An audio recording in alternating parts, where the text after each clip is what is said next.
का रुख करूंगा, फिर पथिकृत पहने आपका रुख करता हूं। ईरान के न्यूक्लियर प्रोग्राम पर आईएईए ने बड़ा बयान दिया है। आईएईए के डायरेक्टर राफेल ने कहा, ईरान का परमाणु हथियार बनाने की बात, इसका कोई सबूत नहीं है। राफेल ग्रासी का बयान, अब तक परमाणु हथियार बनाने का कोई सबूत नहीं मिला है। यह राफेल ग्रासी का आईएईए की तरफ से बयान सामने आया है। हालांकि बेंजामिन नेतन्याहू ने साफ कहा था कि अब ईरान 60% से ज्यादा एनरिचमेंट पहुंच चुका है और बहुत जल्दी वो वेपन ग्रेड का एनरिचमेंट हासिल कर लेगा। पथिकृत पायनी मेरे साथ इस वक्त जुड़े हुए हैं। पथिकृत, आईएईए का बयान और ये वॉर, मैं इन दोनों को आपके सामने रख देता हूं। इजराइल ने कहा कि ईरान न्यूक्लियर बम बनाने के नजदीक पहुंच गया है। ईरान ने कहा कि ऐसा कुछ नहीं है। अब आईएईए कहती है ऐसा कुछ नहीं है। आखिर है क्या? देखिए, आईएईए वही कहता है जो उसको वॉशिंगटन कहने को बोलता है। जब इनको इसी ने तो इराक में वेपन्स ऑफ मास डिस्ट्रक्शन की बात की थी ना, जब इराक में अटैक किया गया था सद्दाम हुसैन को खत्म करने के लिए, तो जब यही आईएईए एक हफ्ता पहले कुछ और बोल रहा था। तो जब जब लगता है कि वॉशिंगटन लड़ाई करने की इच्छा प्रकाश करता है तो आईएईए एक तरह का स्टेटमेंट देता है, फिर थोड़ा पलट जाता है। तो आईएईए को मैं ज्यादा तवज्जो नहीं देता हूं, क्योंकि दूसरी चीज है, ये सबको समझ लेना चाहिए, आईएईए के पास मिलिट्री न्यूक्लियर इंस्टॉलेशंस का एक्सेस नहीं होता है, वो सिर्फ सिविलियन इंस्टॉलेशंस के एक्सेस होता है। exactly. तो अगर मिलिट्री इंस्टॉलेशंस अगर ईरान के पास है तो उसका आईएईए के एक्सेस ही नहीं। दूसरी चीज है, देखिए, दो तीन चीज समझना है। प्रॉब्लम ईरान के पास न्यूक्लियर वेपन्स रहे या ना रहे उस चीज का नहीं है। प्रॉब्लम है उनका जो स्टेटेड पॉलिसी है। पॉलिसी उनका क्या है? पॉलिसी ये है कि जिस दिन उनके पास न्यूक्लियर वेपन आ जाएगा उस दिन वो इजराइल का खात्मा कर देगा। ये पॉलिसी है। यस। दूसरी चीज है, ये जितने ऑपरेशंस है ना, ये लग रहा है कि सिर्फ इजराइल कर रहा है, किसी और का कुछ हाथ नहीं है। मैं सबको यह समझा देना चाहता हूं, जहां पे इजरायली प्लेनों का रिफ्यूलिंग हो रहा है वो कहां पे हो रहा है? वो सारे अरब देशों के एयर स्पेस पे हो रहा है जी। तो यही ऑपरेशंस पहले इराक के ओसिरा के एक जगह है 1981 में ऑपरेशन बेबीलोन करके, जहां पे ओसिराक में इराक का पूरा न्यूक्लियर इंस्टॉलेशन इजराइल ने उड़ा दिया था। 16 प्लेन गए थे सऊदी अरब के डेजर्ट के ऊपर के, सऊदी अरब के एयर स्पेस के ऊपर से गया था। और उस टाइम सऊदी अरब ने सारे जितने सारे इसके रेडार थे खत्म बंद कर दिए थे। तो बेसिकली ईरान के पास न्यूक्लियर वेपन चाहे ताकि ना आए, इसका सपोर्ट चाहे वो ओपनली ना करे, जितने सारे अरब देश वहां पे है वो भी चाहते हैं कि इनके पास ना आए। आप देखेंगे, इसलिए ओपनली तो कोई खुशी नहीं फैलाएगी, वो कंडेम करेगा, लेकिन वहां पे अंदर ही अंदर सारे खुश है कि थोड़ा बहुत साइज कट डाउन किया जा रहा है ईरान के एस्टेब्लिशमेंट का। एक और चीज समझना चाहिए, ऐसा नहीं है कि ईरान आज 60% में पहुंचा है इतने साल बाद।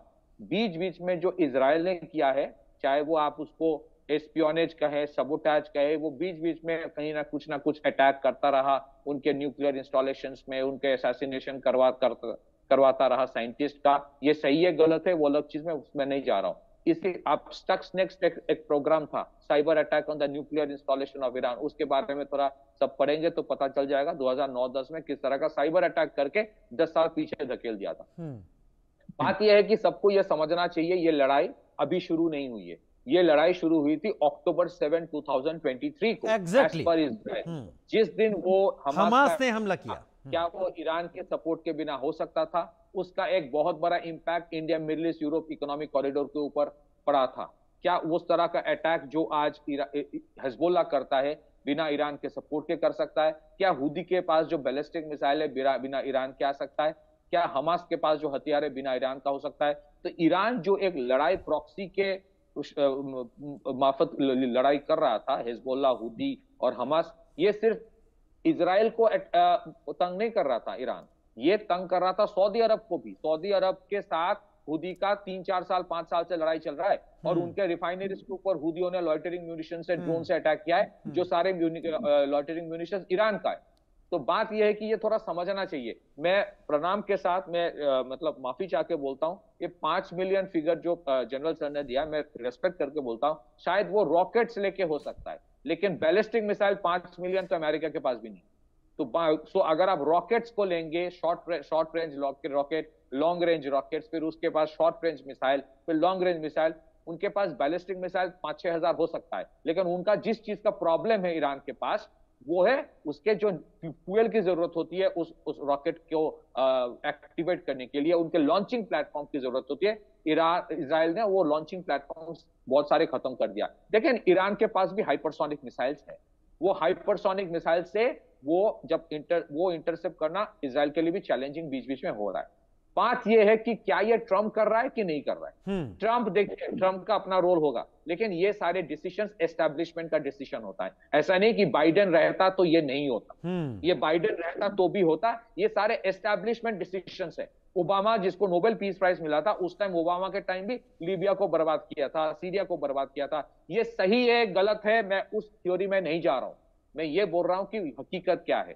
क्या इस तरह से आप रेजिम चेंज कर पाओगे? मुझे नहीं लगता कि सिर्फ एरियल बॉम्बिंग से रेजिम चेंज होगा। जो ये लोग एक्सपेक्ट कर रहा है कि एक बमबारी होगी, इतनी बमबारी होगी, और इसके बाद इजराइल के भी लिमिटेशंस है। इजराइल के पास बॉम्बर्स नहीं, उनके पास F-35 है, F-16 है, लेकिन जो फर्दों में जो इनका न्यूक्लियर बेस है, उसमें शायद 150 फीट का कंक्रीट है।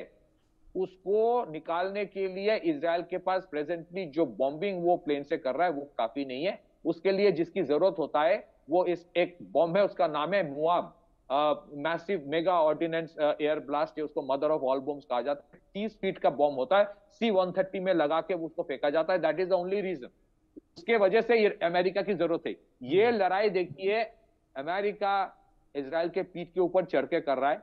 जीत गया तो ट्रम्प क्रेडिट लेगा, कुछ और होगा तो ब्लेम देगा, ये पूरा दोष इजराइल के ऊपर देगा। यही अमेरिका का गेम। क्या इससे शांति आएगी? नहीं आएगी। क्यों?